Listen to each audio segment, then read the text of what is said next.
Today, the church celebrates the triumphant entry of Jesus into Jerusalem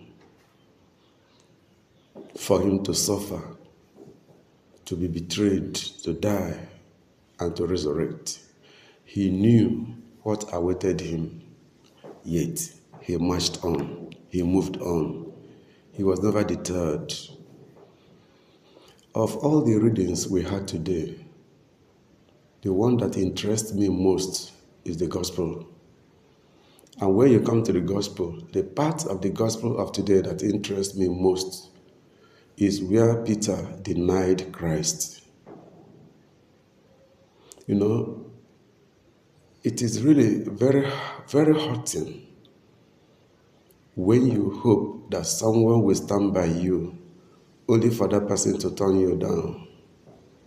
Christ, as a human being, at that very point in time, needed somebody by his side, needed somebody to encourage him, needed somebody to be giving him a pat on the back and say, I am here for you, well done, keep steady, be steadfast, be hopeful, be faithful, don't lose hope.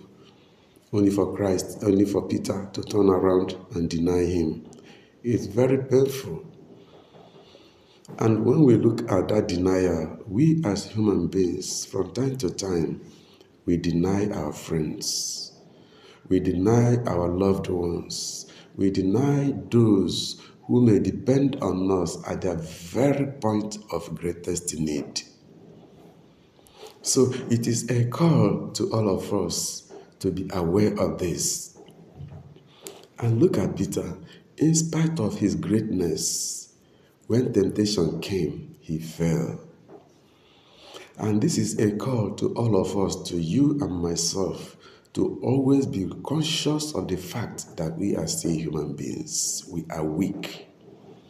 Peter was warned, but he claimed to be strong. And when the time came, he forgot. All his strength disappeared. That goes a long way to tell us that we as human beings should never go into battle with temptation. We will lose that battle. So we should always be ready, conscious, awake, and praying so that temptations will not overtake us. Peter was warned, and yet he was taken aback. What of you and myself, who may not have the opportunity that Peter had to be forewarned? What of you and myself, whose strength cannot even be compared to that of Peter? What of you and I, who are still being pulled down by our human nature?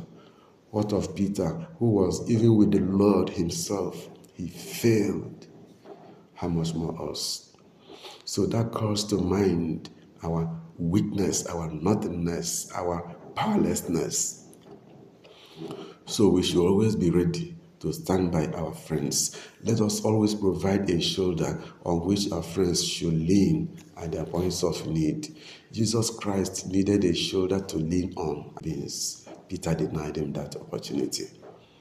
But the most important thing is that Peter, by the time he realized himself, he repented and asked for forgiveness. Let us always be ready to go back to the Lord and ask for pardon each time we fall.